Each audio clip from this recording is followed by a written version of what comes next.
자, 지난주에 이어 유다서를 계속합니다. 오늘 유다서를 다 마치겠습니다. 짧은 한 장짜리 유다서.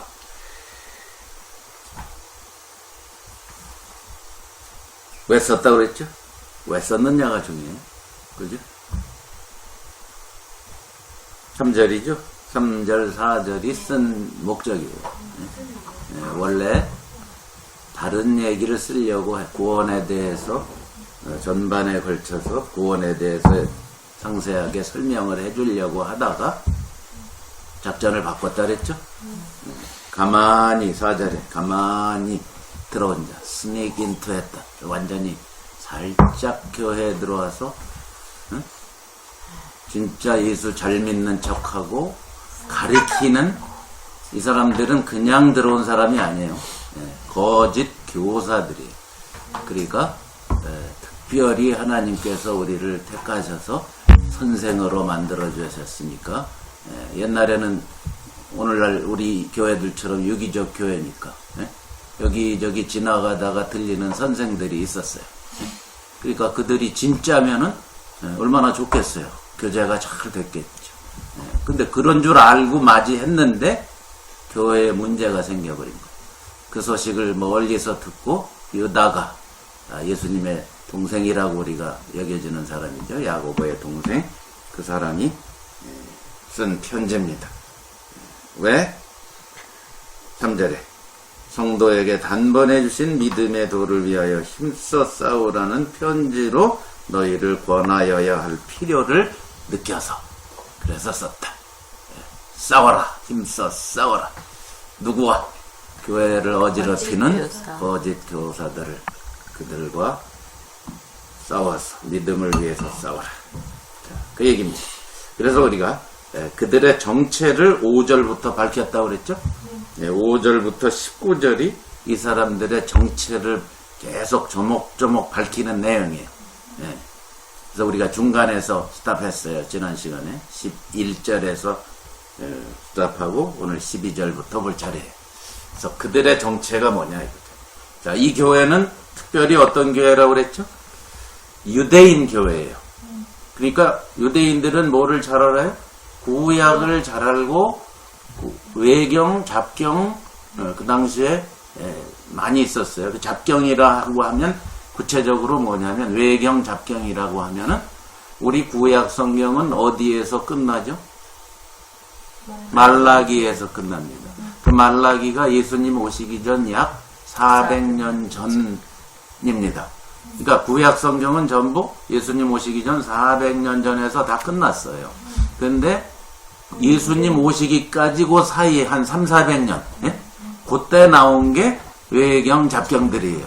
굉장히 많습니다. 어마어마하게 많은데 이 유다서의 저자는 유대인들 교인들이니까 그 외경, 잡경까지도 잘하니까 거기에 있는 내용들 플러스 구약에 있는 내용들 이런 걸 막 동원해가지고 그들을 설득하는 과정이에요 지금. 그래서 우리가 모르는 내용들도 막 나오는 겁니다. 신약 성경에 유일하게 외경과 잡경을 인용한 사람들 그리고 거기에 있는 많은 얘기들을 참고로 한 사람은 유다서하고 그 다음에 우리가 공부할 뭐죠? 유다서를 참조해서 쓴 베드로 후서입니다. 그 두 저자가 그것들을 참고로 했어요. 자, 그래서 지금 우리가 이미 살펴봤죠. 거기에 6절 같은 것이 또 8절, 9절 같은 것이 그런 잡경에 나오는 얘기들이라고 그렇죠?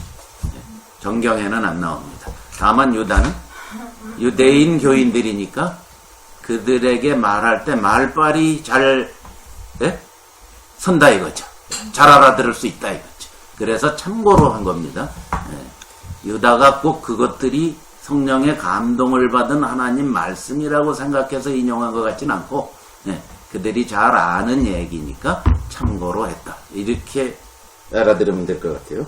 자, 그래서 이제 거기에 나와 있는 예가 거기 5절에 5, 6, 7절에 5절에는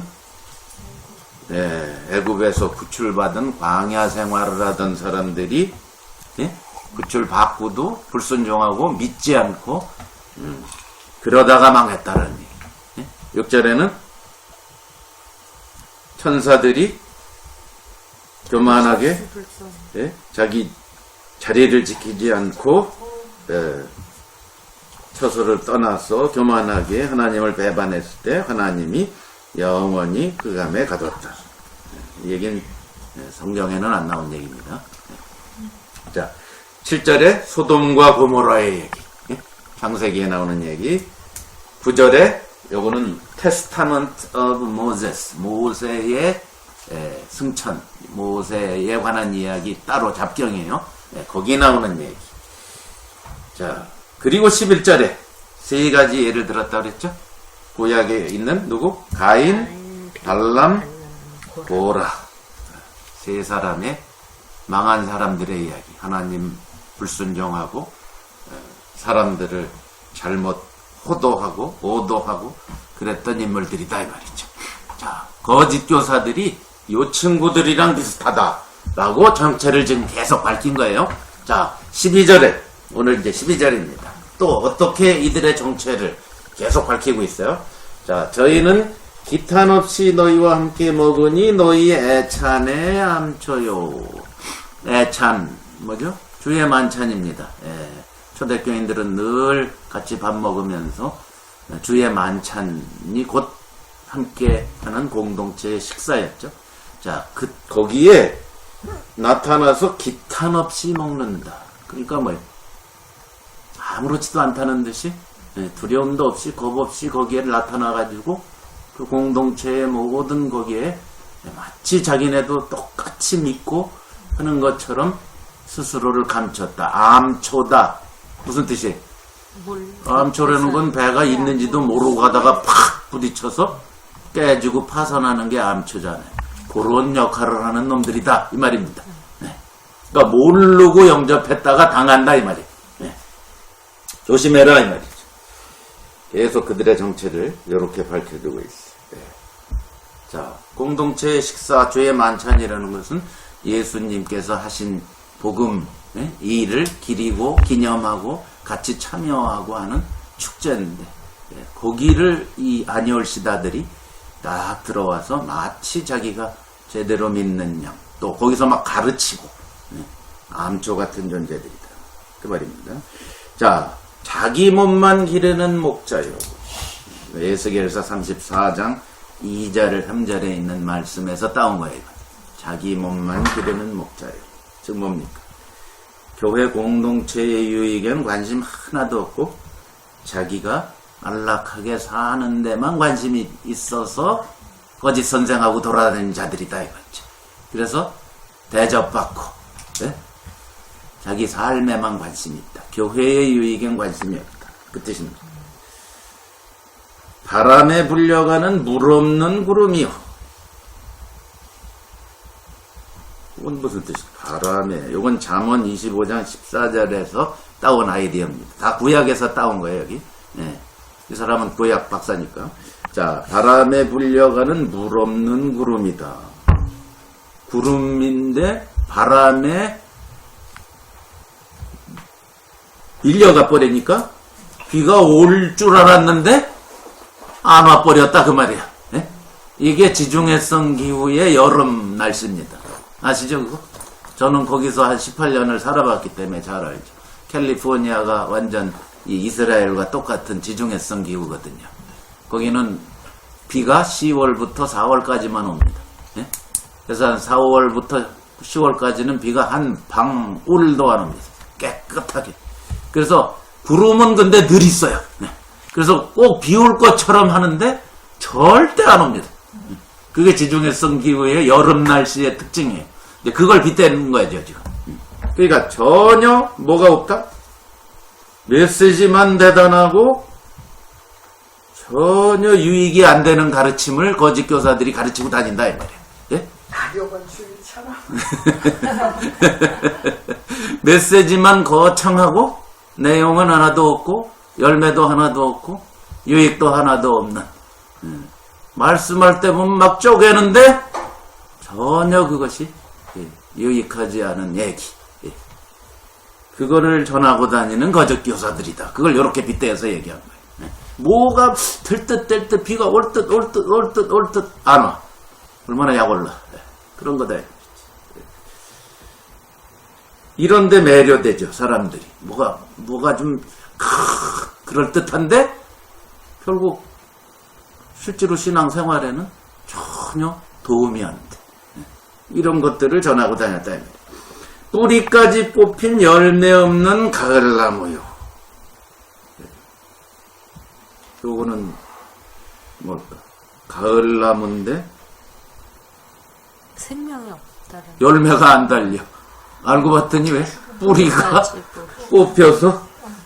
그래서 뿌리가 뽑혔다는 것을 강조하려고 죽고 이중 강조를 했어요. 아주 죽었다 이 말이에요. 전혀 생명이 없다. 그러니까 그들은 겉만 멀쩡한 나무지 생명에는 닿지 않았다. 그 말입니다. 그런 사람들이 돌아다니면서 교회를 어지럽히고 있습니다. 자, 그러니까 계속 이들의 정체를 밝히는 거. 거짓 교사들한테 이런데 매료된 교인들에게 너희들 지금 당하고 있어. 조심해. 그거를 이런 식으로 계속 구약에 나와 있는 내용들을 동원해서 암시하고 있는 겁니다. 13절에 자기의 수치의 거품을 뿜는 바다의 거친 물결. 이사야서 57장 20절에 나오는 내용을 따다가 쓴 겁니다. 자기의 수치의 거품을 뿜는 바다의 거친 물결인데 수치의 거품을 뿜는다. 이사야서에 보면 온갖 잡스러운 것들이 파도에 쫙 밀려오는 장면을 그리고 있는 거기에서 따온 겁니다. 바다가 멋있는 파도인 줄 알았는데 그 안에 보니까 5만 가지 오물들을 샥 태안으로 쓸어가지고 온다. 이런 뜻입니다. 그러니까 겉으로 볼 땐 잘 모르는데 알고 보면 그 거품 속에 온갖 오물들이 들어있다. 그런 뜻입니다. 영원히 예비된 캄캄한 흑암에 들어갈 유리하는 별들이.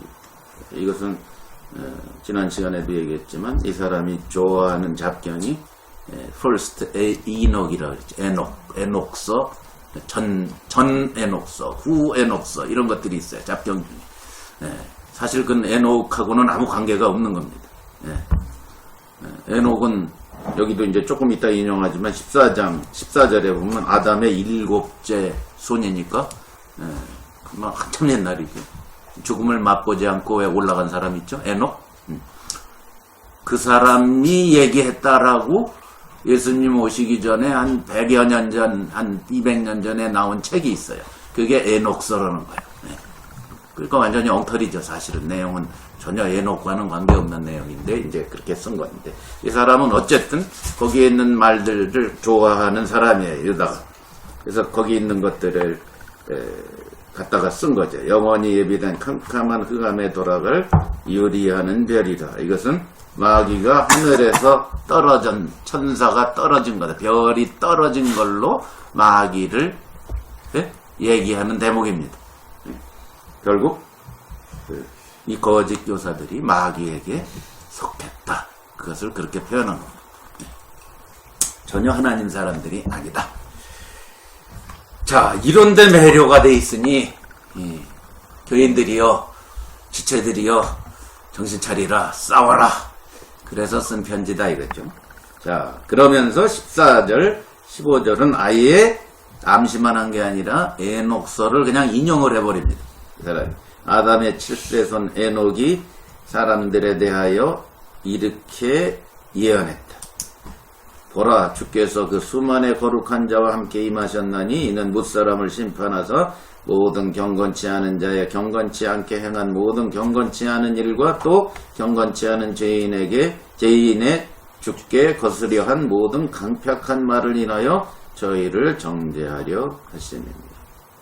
이게 에녹서에 나오는 얘기인데 그렇지만 이 내용은 인용 안 해도 당연한 말이죠. 그렇죠? 이거는 우리 크리스찬이라면 누구나 할 수 있는 말이죠. 주님께서 경건치 않은 사람을 어떻게 하신다? 심판하신다. 그 내용이에요. 예. 아무튼.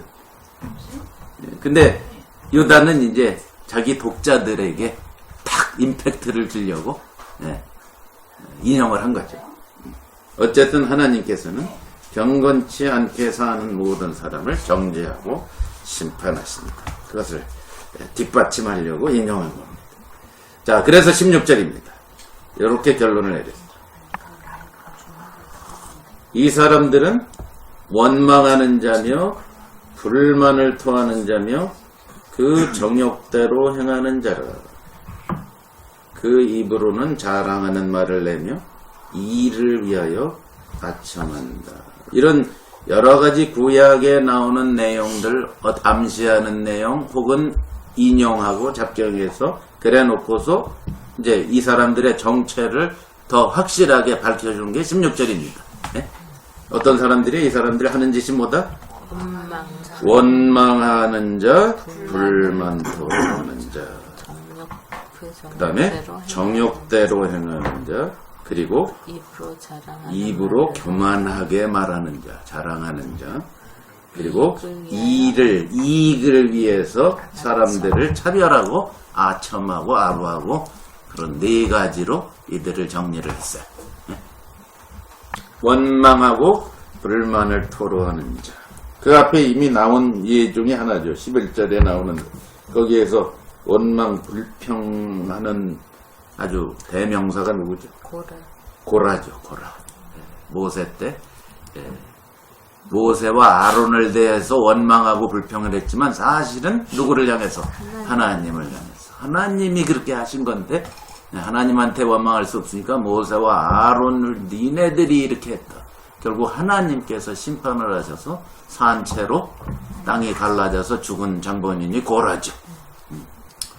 참고로 우리가 알아둘 것은 고라의 아들들은 어떻게 됐죠? 고라의 아들들 하나님을 찬양하고 성가되어 고라의 아들들은 아버지의 죄에 가담 안 했기 때문에 하나님께서 그들은 죽이지 마라. 무슨 얘기인지 아시죠? 구약도 아주 확실해요. 아간의 경우는 왜 와이프랑 자식들이 다 죽었을까? 작당했으니까. 와이프와 자식들이 같이 공모해서 숨겼으니까. 여리고성에서 탈취한 물건들을. 그렇죠? 그런데 고라의 자식들은 전혀 아버지와 가담을 안 했으니까 살아남았어요. 그래서 결국 다윗 시대에 한참 후에 고라 자손하고 여러분 시편에 나오는 거 기억하세요? 네. 고라 자손의 시. 고라의 자손의 아삽이니 누구니 훌륭한 하나님의 사람들이 다윗 때 예배를 주관한 사람들. 그러니까 이런 걸 보면 참 하나님께서 분명하게 하신다는 걸 알 수 있어요. 어쨌든 고라는 원망하고 불만을 토하는 자의 대명사고 또 고라만 그런 게 아니고 우리가 민수기를 보고 출애굽기를 보면 이스라엘 백성들이 계속 40년 동안 한 게 뭐예요? 원망하고 불평하고 고기가 없다, 물이 없다, 뭐가 없다. 예? 그렇죠?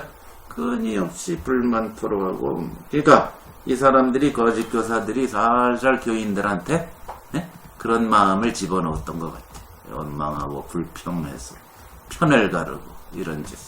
조금 이따 이제 그것도 나오는 거예요.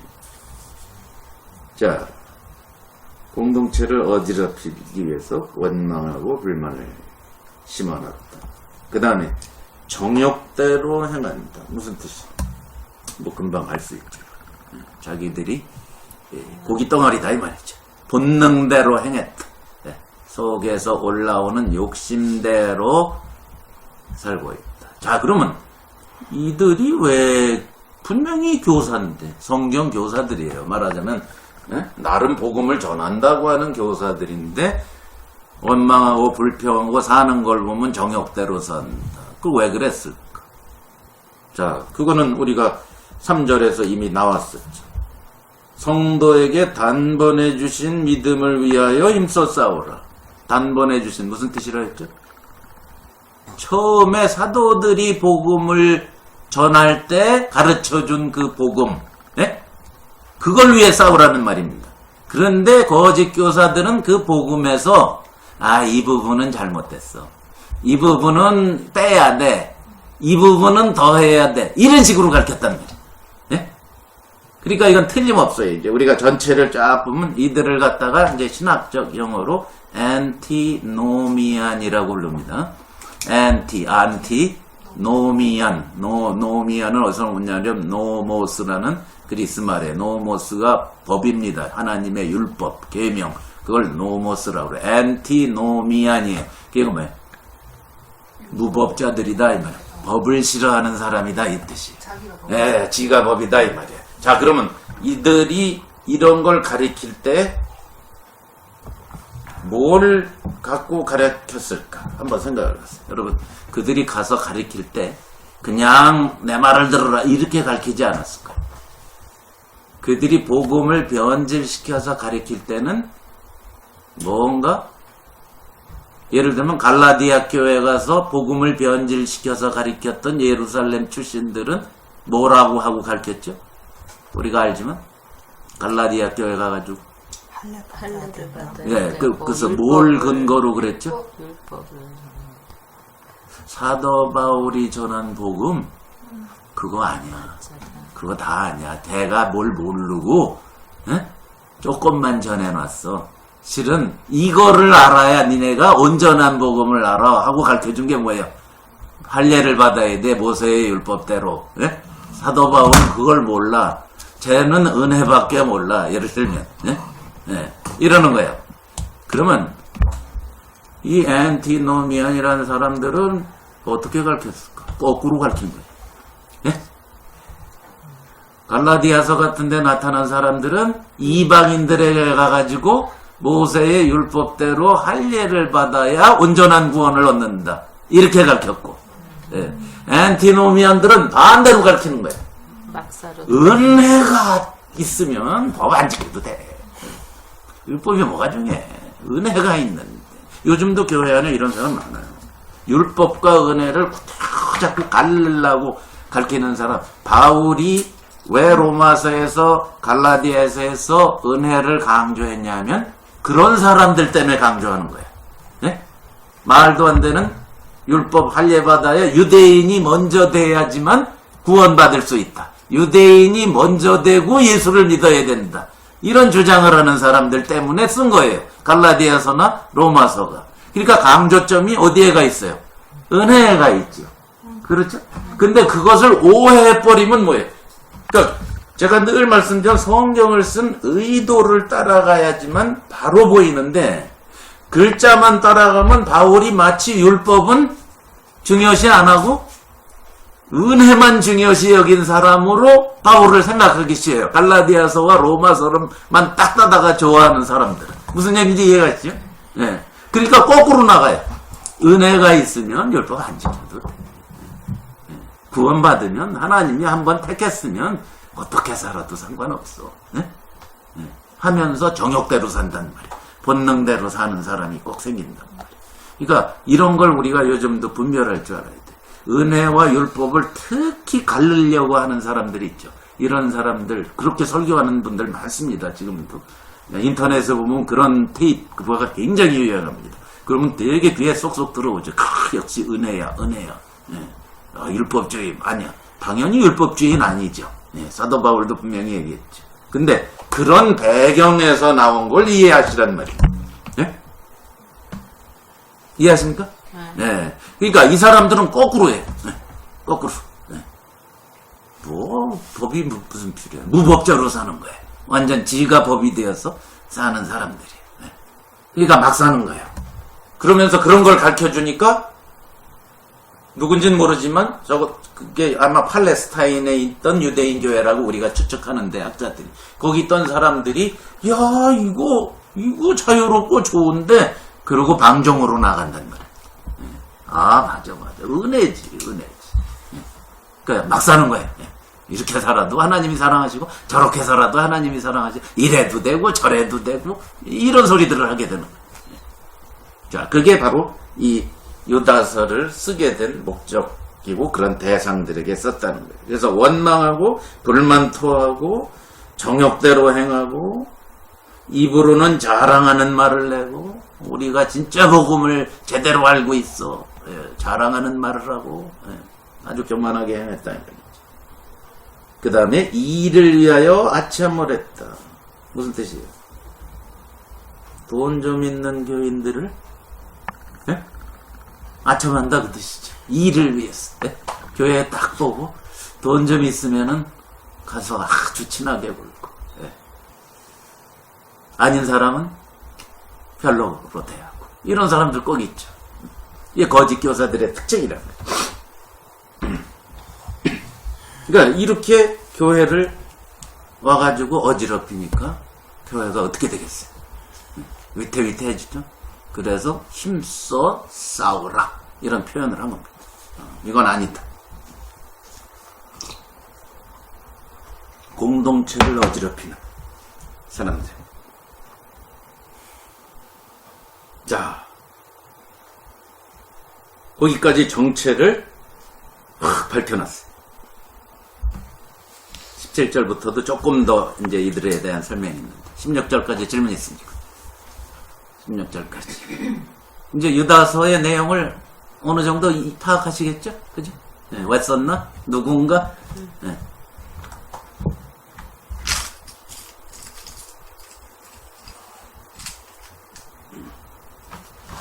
자, 17절로 갑니다. 그럼. 사랑하는 자들아, 너희는, 자, 이제, 너희는, 하고 그들의 정체를 밝혀줬으니까, 너희는 정신 똑바로 차려라 이거죠. 네, 너희는 우리 주 예수 그리스도의 사도들의 미리 한 말을 기억하라. 너희들 사도들이 원래 전한 말씀 알지, 복음 알지, 그리고 복음을 전할 때 그들이 꼭 경고하면서 전했다는 거예요. 뭘 경고했다는 거예요? 18절이에요. 네? 지금은 사도들이 이미 아마 죽었을 거예요. 그죠? 그리고 그 다음 세대인데 아직 사도들에게 복음을 들었던 사람들도 살아있을 때인 것 같아요. 너희라고 표현한 거 보면. 그렇죠? 예, 자, 그들이 너희에게 뭐라고? 사도들이니까 베드로니, 요한이니 이런 사도들을 말하죠. 예? 자, 사도들이 너희에게 뭐라고 얘기했다? 복음 전할 때 분명히 경고했다. 예? 아울러 뭐라고요? 마지막 때에 자기의 경건하지 않은 정욕대로 행하며 조롱하는 자들이 있으리라. 예, 요 얘기를 경고를 했다. 틀림없이 이런 사람들 나타납니다. 여러분 사도행전 20장에 보면 바울도 3년 동안 세운 에베소 교회에 나중에 장로들을 밀레도에서 불러서 뭐라 합니까? 내가 떠난 이후에 이리 때가 교회에 나타날 줄을 내가 알고 있다. 네, 틀림없이. 그건 왜냐하면 하나님이 가르쳐준 거예요. 이미 경고하셨어요. 네, 하나님이 사도들을 통해서 알려줬어요. 교회를 흔들어 놓고 들었다 놓고 하는 존재들이 꼭 나타나게 돼 있다. 네. 복음을 적당히 알고 잘 모르고 엉터리로 알고 가짜들은 틀림없이 교회에 와서 어지럽히게 돼 있다 이 말이죠. 그래서 사도들이 그걸 경고를 했단 말이에요. 미리 한 말을 기억하라. 자, 그 사도들이 얘기했던 고놈들이 바로 요놈들이다 이거예요. 유다는. 네? 그렇죠? 자, 거기 이제 특이할 만한 얘기는 뭐냐? 마지막 때라는 말. 우리가 이미 요한 1서에서도 공부했죠. 그죠? 성경 히브리서에도 나오고 바울의 디모데 후서에도 나오고 말세에 고통하는 때가 있다. 말세, 마지막 때 계속 나왔죠. 그 마지막 때가 언제? 예수 그리스도께서 승천하시고 성령이 오셔서 교회가 시작되기 시작한 때로부터 계속 말세인 거예요. 네. 지금이 말세 아닙니다. 지금도 물론 말세입니다. 근데 언제부터 말세였어요? 2000년 전부터 말세인 거예요. 지금 우리는 말세, 예수님 오시기, 재림하시기 직전, 성령이 오셔서 재림하시기 직전 이 모든 세대를 말세라고 그러는 거예요. 그러니까 이때부터 말세인 거예요. 네. 그러니까 이때가 벌써 말세라고 얘기하는 거예요. 요다는 성경저자들은 끊임없이. 근데 요즘 자꾸 지금이 말세라고 주장하는 사람들은 성경을 잘 모르기 때문에 그렇게 이거는 우리가 잘 아는 얘기니까 잠깐 짚고 넘어갈 뿐이고. 자, 마지막 때에 자기의 경건치 않은 정욕대로, 아까 16절에 그 정욕대로 나왔었죠? 네, 또 자기의 경건치 않은 정욕대로, 즉 뭡니까? 본능대로 사는 사람입니다. 예. 19절에는 그들을 육에 속한 자, 본능대로 산다, 그 뜻입니다. 영에 속한 자는 성령의 DNA, 하나님의 DNA 받은 대로 살고, 예? 육에 속한 자, 거듭나지 않은 자, 위로부터 태어나지 않은 자는 당연히 엄마 뱃속에서 태어나서 살아온, 예? 고깃덩어리대로 살겠죠. 그죠? 본능에 지시하는 대로 살아가는 게 육에 속한 자고, 정욕대로 사는 자다, 그 말입니다. 자, 그걸로 아는 거예요. 진짜냐 가짜를 뭘로 구별하느냐. 본능대로 살아가느냐, 성령의 능력으로 살아가느냐. 요거에 영적이냐 육적이냐의 차이. 자, 정욕대로 행하며 기롱, 조롱하는 자, 희롱하는 자. 즉, 이거 무슨 뜻이냐면 예수님의 로드십을 부인한다. 예. 예수님이 구세주고 뭐 우리를 위해서 죽으시고 다 믿어요, 이 사람들. 겉으로는. 근데 로드십, 즉 주권을, 그분의 주님 되심을, 그래서 지멋대로 산다 이거예요. 주님의 뜻대로 살아야 되는데 자기의 뜻대로 사는 자, 그걸 정욕대로 살고 기롱한다, 이렇게 표현한 거예요. 네. 그러니까 조롱하는 거예요. 주님을 우습게 한다, 그런 뜻입니다. 네. 그걸 기롱이라고 합니다. 겉으로는 예수님 믿는다고 다 했겠죠. 그 교사들이니까. 그렇죠? 근데 알고 보면, 사는 걸 보면 예수님 없는 듯이 산다. 주님이 보시지 않듯이 살아간다. 그런 뜻입니다. 그걸 기롱한다, 이렇게 표현합니다. 자, 사도들이 말한 바로 그 사람들이 너희 교회에 지금 나타나서 암초처럼, 예? 은근슬쩍 가만히 들어와서 살살살살 교인들을 깨고 가르치고 와 매료시키고 요러는 친구들이다. 정체를 알아라. 이거 갑자기 벌어진 일 아니야. 사도들은 다 알고 얘기했잖아. 그게 유다가 지금 이들에게 계속 경고하는 내용이다.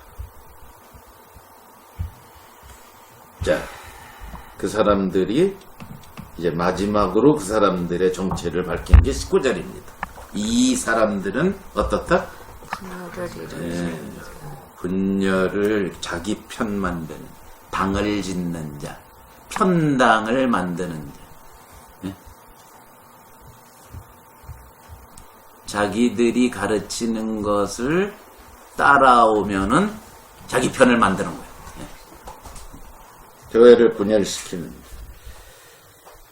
당 짓는 자다. 고라처럼. 고라가 당을 졌죠. 몇 명하고 당 졌죠? 250명하고 편당을 만들어서 대적을 한 거예요. 네? 네. 그래서 산채로 빠진 사람이 고라까지 200명 플러스 또 있어요. 몇 명 더 있는데. 네. 자, 그렇게 죽은 거거든요, 그때. 자, 이렇게 꼭 당을 만들어요. 사람들은 자기 혼자 그러질 않아요. 꼭 살살 선동질을 해야 돼요. 교회를 어지럽히는 사람들의 특징이 선동질을 잘합니다. 살살. 여러분, 우리 왜 사무엘 그 하에도 보면은 압살롬이 다윗을 대적할 때 먼저 몇 년 동안 한 짓이 뭐죠? 성문 앞에 딱 앉아서 왕세자 옷을 딱 입고 성문 앞에 딱 앉아서 다윗한테 재판받으러 올 때 뭐라 그럽니까? 아, 참, 내가 왕이었으면 너 같은 사람은 벌써 넌 이겼다 이미. 이런 식으로 살살 하니까 백성들의 마음이, 야, 압살롬이 왕이 되면 태평시대에 우리같이 억울한 사람은 그냥 다 고발만 하면 이기는 이런 시대가 오는데 저놈의 다윗 때문에 우리가 억울하다, 이렇게 만드는 거예요. 살살 몇 년을 그 작업을 했죠. 그래서 백성들의 마음이 죄다 압살롬한테 돌아갔다. 이렇게 돼 있죠. 자, 이런 선동질을 잘하는 거예요. 당짓는 자, 그건 분열시키는 자, 자기 편 만드는 자. 그런 팀. 복음대로 살지 않고 꼭 편을 갈라가지고 하는 자. 엘리트 아닌 사람, 갈루. 그런 짓이에요, 이게. 그, 뭐죠, 왜? 코어, 비코어. 뭐, 여러분 아주 기가 다 들어드는 거. 이렇게 당을지. 이런 거 경험 많이 해서 알죠. 이런 사람들이 꼭 교회에 나타나게 돼 있어요. 앞으로도 나타날지 몰라요. 그러니까 항상 우리는 이런 사람들은 경계하고 살아요. 육에 속한 자, 아까 얘기했지. 속물이다, 이 말이에요. 속물이다. 영적이지 않다. 말은 영적으로. 여러분, 거기 이미 공부했지만 8절에 꿈꾸는 이 사람들 그랬어요. 그들이 나름 뭐예요? 나름 예언도 하고, 네? 환상도 보고, 이러는 꽤 영적인 사람으로 나타나는 사람들입니다. 겉으로는 꿈꾸는 자라고 했다는 얘기는 예언자라는 뜻이에요. 네? 나름 굉장히 신령한 척 하는 사람들이에요. 그런데 사는 걸 보면 고깃덩어리 삶을 산다. 전혀 영적이지 않은 삶을 살. 말은 되게 영적이고 사는 거는 전혀 영적이지 않다. 그 말이죠. 육에 속했다. 고린도 전서에 사도 바울이 육에 속한 사람 그런 표현 썼죠. 엄마 뱃속에서 나온 핏덩어리다 이 말이에요. 그러니까 고깃덩어리다 이 뜻이.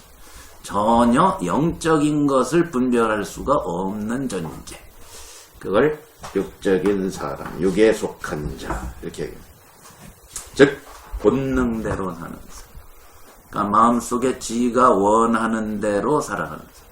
자기가 원하는 게 마치 하나님도 원하는 거다라고 착각하는 사람이 있죠. 네. 그게 육에 속한 사람의 특징입니다.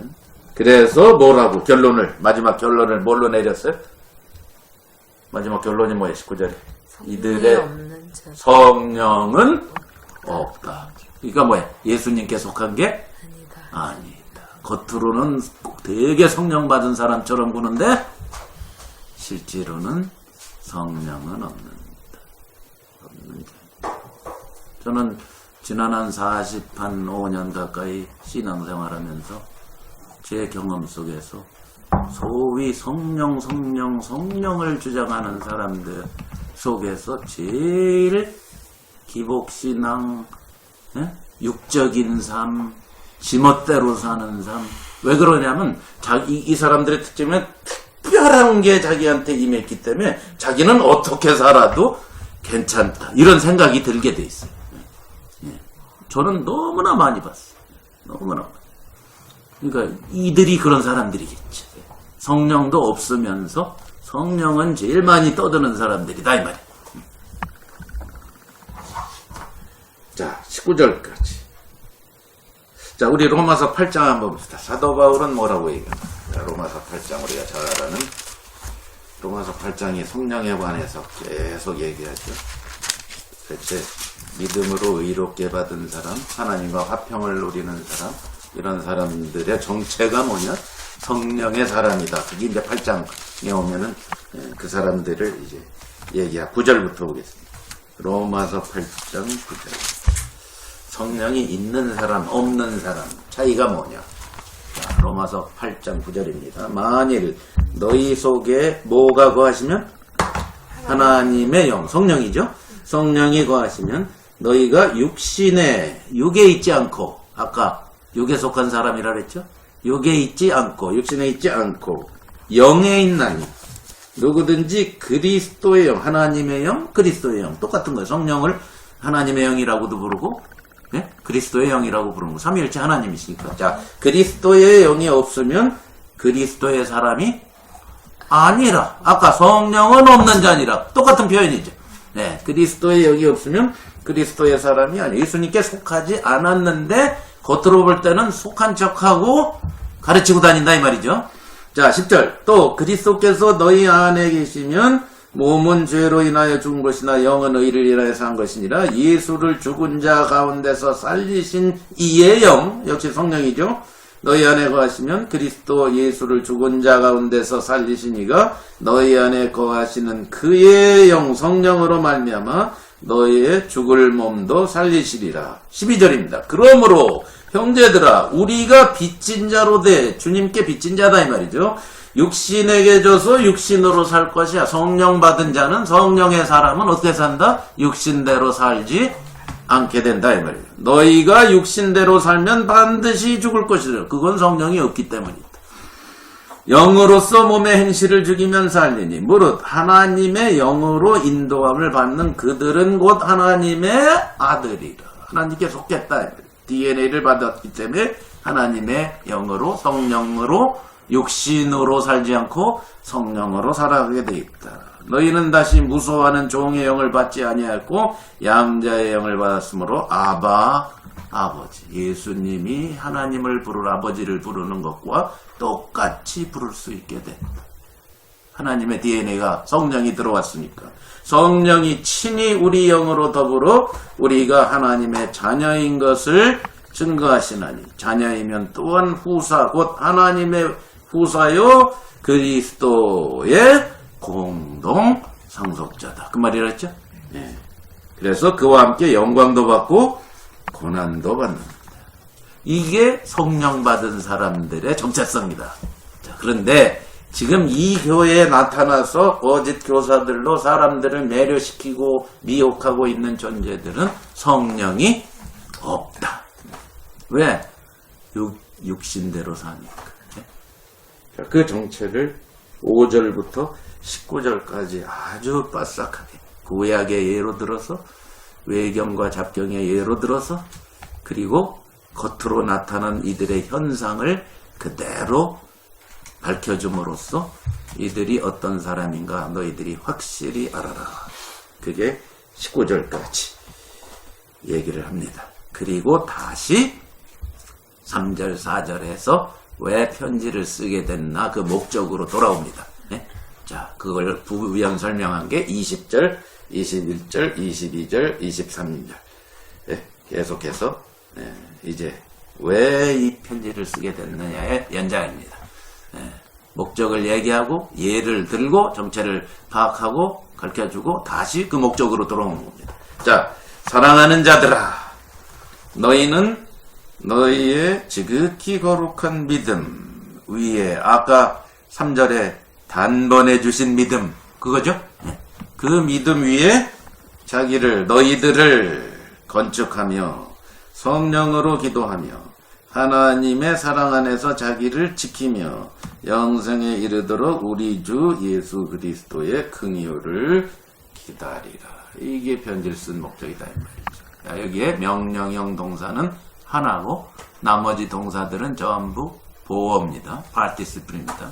자, 그러니까 여기 명령형 동사 하나에 세 가지 동사가 딱 연결되어 있는 겁니다. 자, 그 명령형 동사가 뭐냐면은 하나님의 사랑 안에서 자기를 지키라. How? 어떻게? 1번 너희의 지극히 거룩한 믿음 위에 자기를 건축하며 1번이에요. 2번 성령으로 기도하거라. 3번 영생에 이르도록 우리 주 예수 그리스도의 긍휼을 기다리라. 세 가지 방법. 요 명령을 그대로 따르기 위한 세 가지 방법. 명령은 뭐예요? 하나님 사랑 안에서 너희들을 자기를 어떻게? 지켜라. 교회를 튼튼히 지켜야 되는 거. 자, 이 지킨다는 요 말이 앞에서 한번 나온 단어예요. 똑같은 단어예요. 어디 나왔죠? 지키라.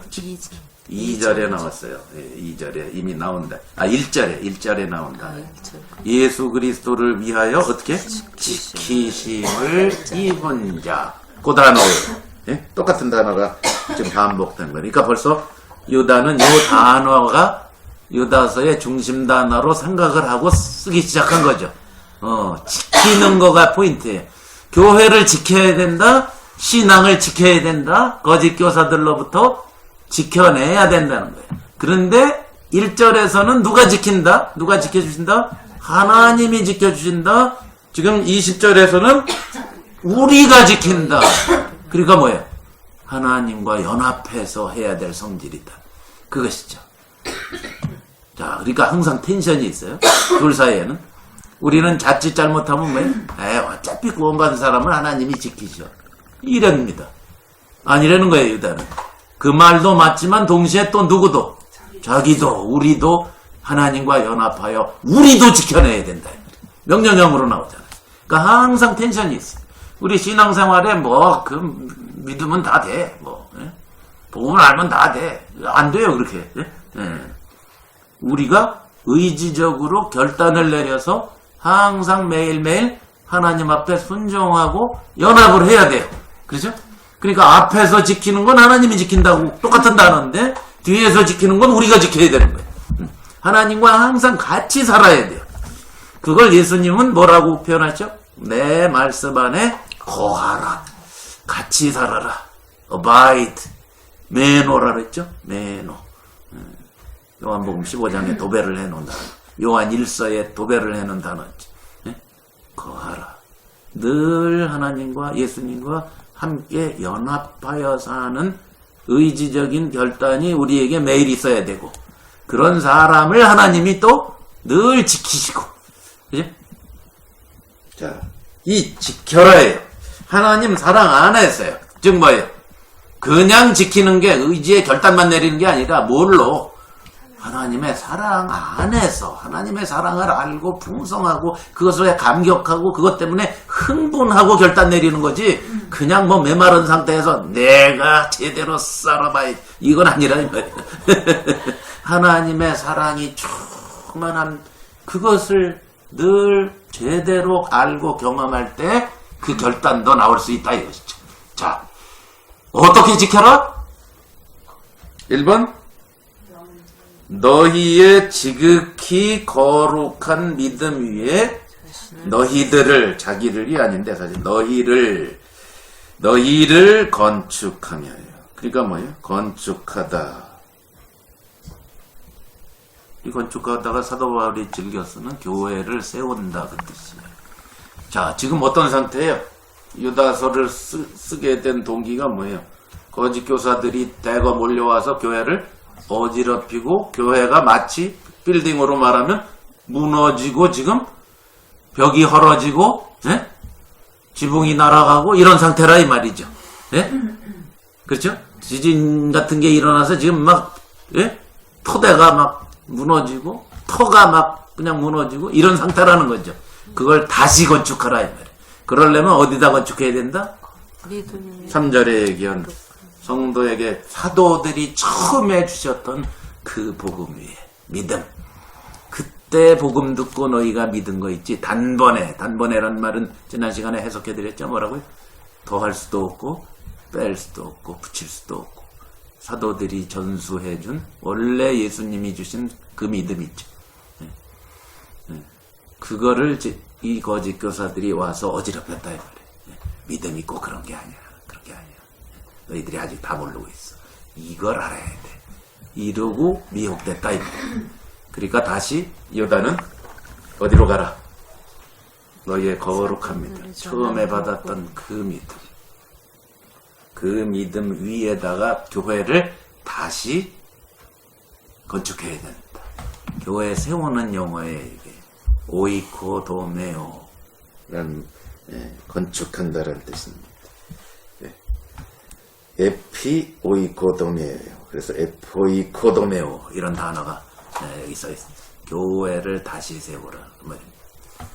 자, 원래 알았던 복음 위에다가 교회를 다시 세우라. 그게 지키는 방법 1번이다.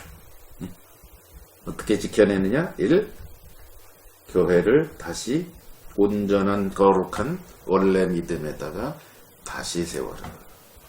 2번째, 어떻게?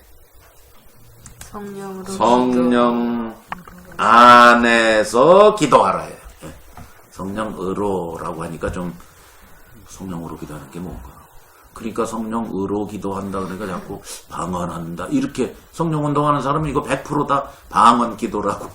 지멋대로. 그럼 방언으로 기도하라 그러지 못하러 성령으로 네, 성령 안에서 기도해. Pray in the Holy Spirit. 성령 안에서 기도하라. 요 말을 사도 바울도 썼어요. 에베소서 6장으로 가보세요. 사도 바울도 이것과 똑같은 표현을 썼어요. 네. 거기는 제대로 번역해놓고 교다서는 또 지멋대로 번역해놓고 번역자들이 참 재밌어. 똑같이 써있는데 에베소 6장 18절에는 뭐라고 번역했나고? 무시로 성령 안에서. 거기 그랬죠. 그리스말로 똑같이 기록된 건데 여기는 성령 안에서라고 그러고 요다서는 성령으로라고 그러고.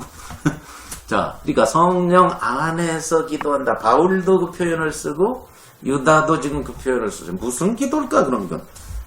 방언 기도일까? 뭐 무화경지의 기도일까? 성령 안에서 기도한다는 게 뭘까? 여러분 뭘까요? 하나님이 하고 싶으신 대로 뜻대로. 네? 자, 이거를 우리가 이해하려면은 다시 로마서 8장으로 아까 찾아본 8장으로 가겠습니다. 8장으로 가보면 우리가 조금 더 성령 안에서 기도한다는 게 무슨 뜻인가가 조금 더 이해를 할 수 있어요. 로마서 8장 26절에 가보면 로마서 8장 26절 우리가 아주 잘 아는 내용입니다. 로마서 8장 26절 이와 같이 성령도 우리의 연약함을 도우시는 우리가 마땅히 빌 바를 알지 못하나 우리가 뭘 기도해야 될지 알지 못할 때 오직 성령이 말할 수 없는 탄식으로 우리를 위하여 친히 간구하고 계시다 이 말입니다. 어떻게? 27절 마음을 감찰하시는 이가 성령의 생각을 아시나니 이는 성령이 어떻게 성도를 위하여 간구해? 하나님의 뜻대로. 하나님의 뜻대로 성도를 위하여 간구. 성령이 하나님이신데, 그죠? 삼위일체 하나님이신데, 누구 뜻대로? 하나님 뜻대로 기도하지 성령이? 지 맘대로 기도하실까? 그죠? 그러니까 성령 안에서 기도하다는 건 무슨 말일까요?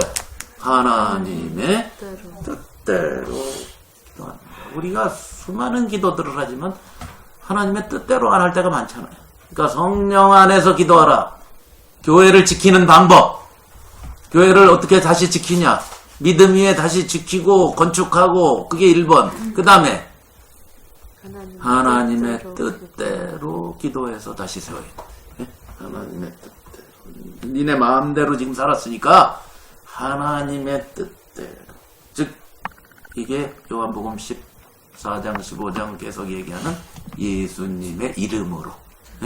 그죠? 마치 예수님이 기도하듯이 그 말이에요. 그게 성령 안에서 기도한다 그 뜻입니다. 예수님이 기도하듯 기도해라. 그러니까 그 하나님의 뜻, 하나님의 목적대로 그 말이죠. 그렇게 당연한 말이죠. 자, 세 번째. 하나님 사랑해서 자기를 지키는 방법. 세 번째 뭐죠? 예수 그리스도의 긍휼이 기다려. 예, 이 주 예수 그리스도의 긍휼을 기다리라. 이건 뭐예요? 앞으로 재림하실 예수님을 소망 가운데 기다리며 사는 것. 그죠? 마냥 이 세상이 전부인 줄 알고 살지 말라 이거예요. 주님을 기다리며 살아라. 그 말. 왜 긍휼을 기다리라 그랬겠어? 왜 긍휼을 기다리라 그랬겠어? 긍휼이 무슨 뜻이에요? 체휼해서 불쌍히 여긴다는 말이에요. 그죠? 긍휼은 불쌍. 그러면 예수님이 우리를 불쌍히 여기심을 기다려라. 그게 무슨 뜻이에요? 그게 구원으로 이르게 하니까. 예, 예수님 재림하실 때 그게 우리를 불쌍히 여기는 거다 그 말이에요. 왜 그 표현을 했을까? 우리가 이 땅에서 주님을 알고 살아가지만 여기가 영원한 살 장소가 아니니까 결국 주님은 우리를 계속 긍휼히 여기고 계시다는 거예요.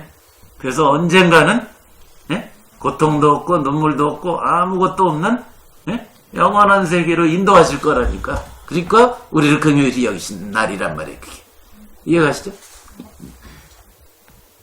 이게 하나님의 사랑 안에서 교회를 지키는 길이다.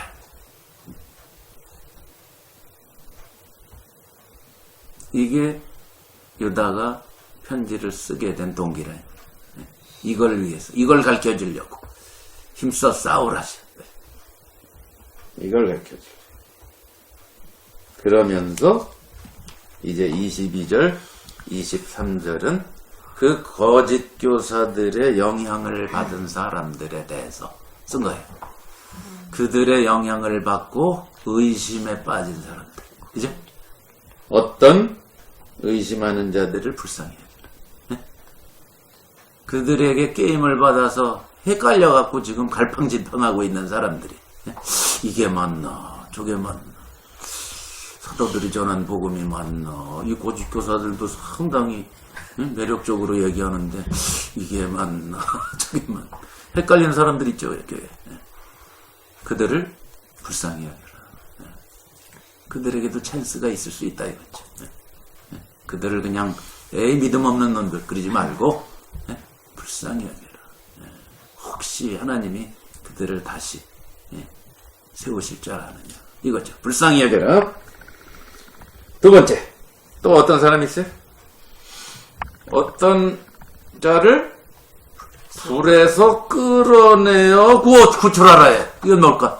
이미 거짓 교사한테 한참 당한 사람들, 이미 한참 간 사람들이. 예? 그래서 지금 뭐야? 완전히 불타면은 끝이에요. 그 사람들은. 예. 영영 지옥불에 탈 사람들이다 이 말이죠. 그러니까 뭐야? 지금 한참 갔지만 혹시 아니야 이 말이죠. 그들이 다시 돌아올 수 있을지. 예? 구출할 수 있다면은 구출해봐라 이 말이죠. 너무 불쌍하지 않느냐 이거지. 거짓 교사들한테 혹 빠져가지고 그냥 코가 꾀해서 지금 완전히 불타고 있어 지금 머리가 끄슬렀어 지금.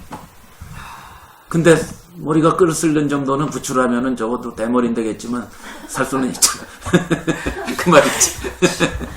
아직 죽지는 않았죠. 끄슬렀으면 다시 나죠. 오늘 저기 바로 몇 시간 전에 트럼프 뉴욕의 트럼프 타워에서 불이 났어요. 트럼프 소유의 빌딩 아니에요. 60몇 층짜리 되게 큰 거. 어디 오해분이 있는 거예요? 네, 50층에서 그 67층짜리인가 되는데 50층에서 불이 나가지고 한 사람이 죽고 소방관 4명이 불에 탔어요.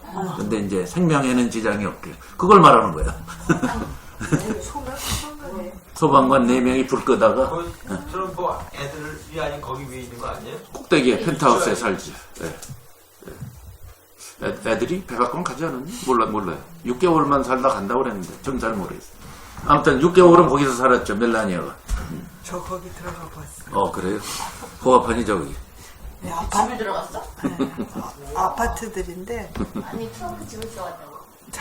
그냥 트럼프 빌딩에 타워에 있는 그 아파트 중에 하나에 가봤는데 다 유리로 돼 있잖아요. 근데 되게 커요 아파트가. 거긴 뭐하죠? 호화판이겠지. 아무튼 소방관 4명이 오늘 불에 탔지만 죽진 않았어요. 그런 사람을 가리키는 거지. 불에서 끌어내서 구출하라. 생명엔 지장이 없으니까.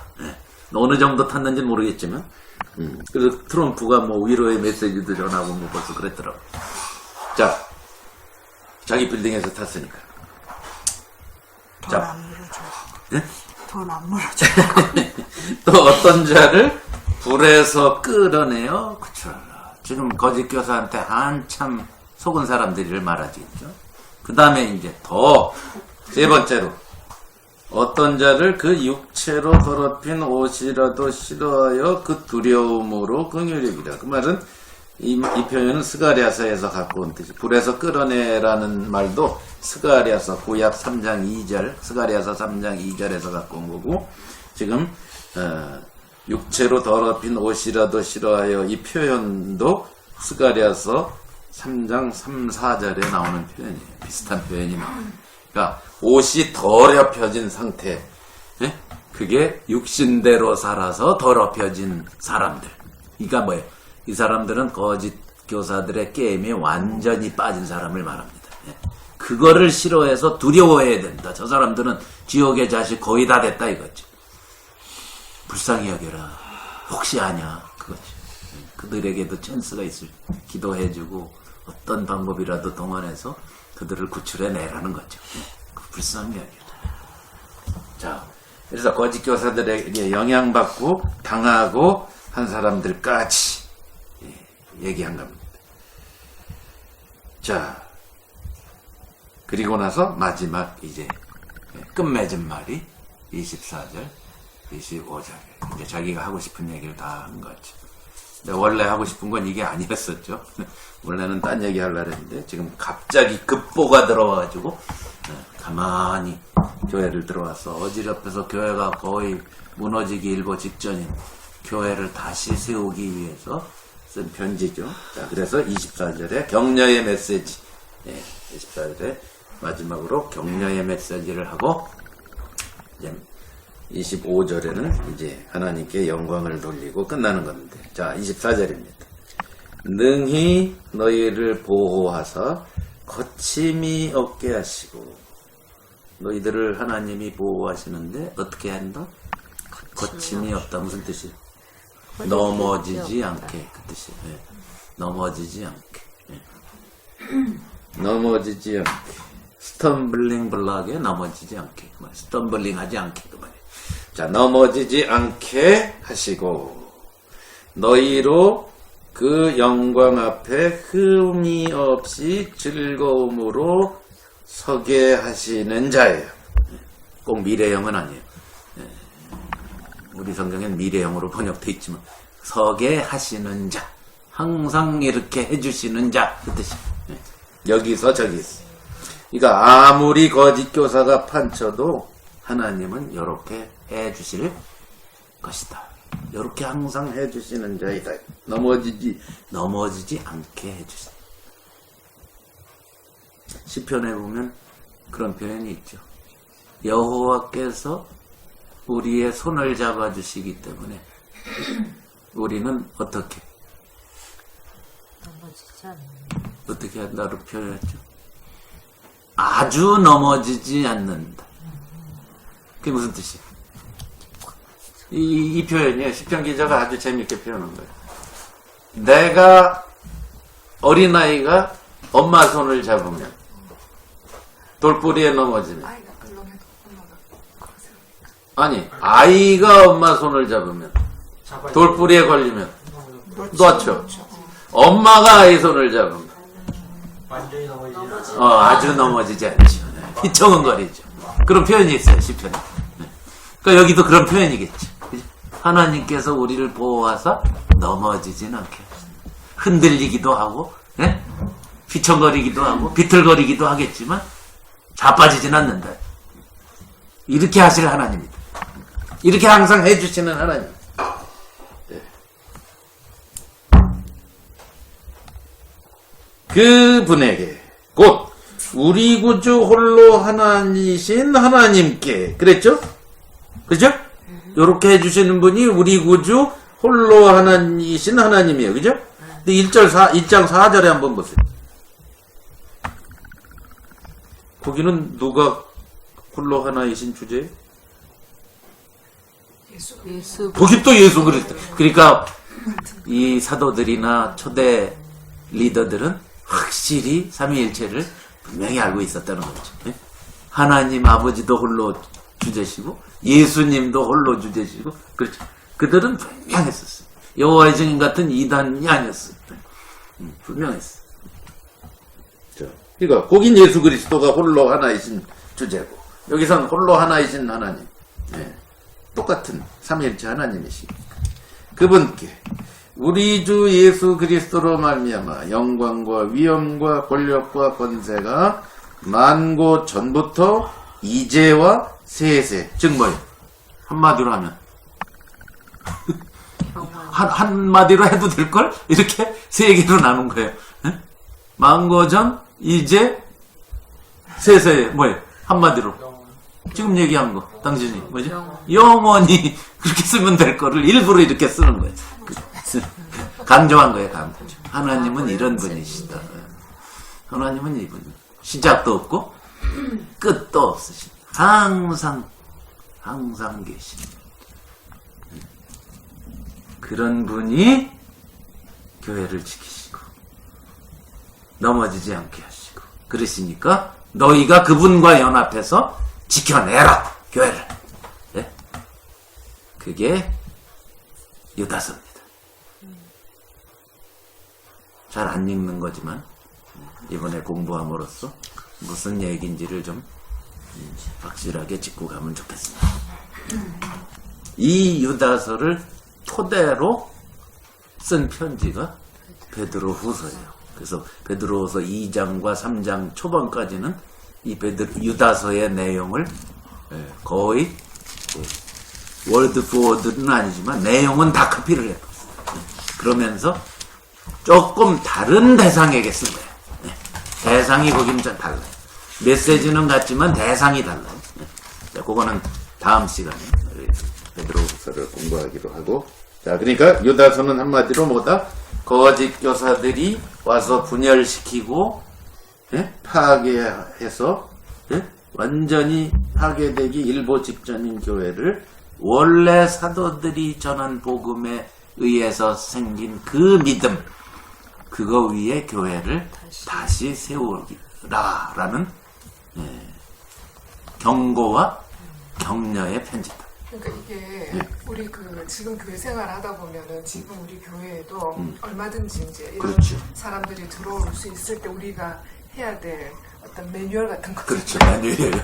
맞아요. 매뉴얼이에요. 매뉴얼. 이 매뉴얼에 보면 그게 없는 것 같아요. 그러니까 가만히 들어온 자들을 우리가 어떻게 저떻게 그 사람들을 대항해서 뭐 이래라 저래라는 메시지는 없고, 그렇지요. 우리 자신이 그렇지요. 그 믿음으로 어떻게 그러니까 우리 자신을 스스로 지키면서 오히려 이 사람들에 의해서 흔들리지 사람들, 말아라. 그 사람들을 구해내는 거에 포커스고, 포커스를 거기다 맞춰. 포커스가 거기 있네요. 거기에 있죠. 이들을 상대로 뭐를 예, 싸움박질하고 예, 뭐 이러는 얘기가 아니잖아요. 그런 거가 예, 없는 게 아주 잘 봤어요. 예. 우리 사도들은 철저하게 그렇게 했어요. 예. 그래서 바울 같은 경우도 그렇게 편지를 항상 써요. 그러다가 자기가 가면은 보다가 자기가 내쫓았어요. 에베소 교회 가서 여러분 디모데서에 보면 나오죠. 가서 봤더니 이놈들은 완전히 마귀 짓을 하는 거예요. 그러니까 어떻게 후메네오와 알렉산더 두 명을 아예 바울이 내쫓아버려요, 교회에서. 근데 디모데 후서에 보면 그 친구들이 뒤에서 또 조종해. 응? 밖에서 또.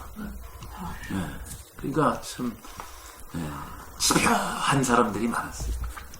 그게 옛날 얘기가 아니에요. 지금 현주자매 얘기처럼 오늘날도 이걸 우리가 매뉴얼로 알고, 근데 여기 지난 시간에 제가 얘기했지만 여기에 일체 바울은 무슨 얘기를 하지 않았다. 조직 같은 거. 예, 조직이나 제도나 직분이나 이런 얘기를 하나도 안 하고 있어. 교인들 전체가 해야 될 일이래.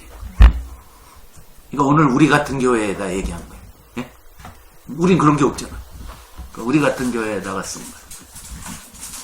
제가 만약에 유다 같은 뭐 파워는 없겠지만 제가 만약에 어떤 교회에 이런 상황에서 쓴다면 이렇게 썼을 거예요. 그죠? 누구 어떤 사람에게 쓰지 않았을 거예요. 그죠? 아무개요 이런 거 쓰지 않고 교회 전체에다가 썼겠죠. 왜? 우리는 그런 교회니까. 그리고 그 사람들을 뭐 작살내라, 뭐 싸우고, 토론해서 이겨라, 이런 얘기가 아니라, 너희들이 지켜내고, 너희들이 변하고, 이런 얘기잖아요. 지금 현주장님 얘기처럼. 이거예요. 이게 유다서입니다. 그 단번에 받은 믿음이 없으면 가능치가 않은 얘기예요. 그렇지. 믿음이 없으면 아무것도 안 되는 얘기. 자, 오늘 여기까지 하겠습니다.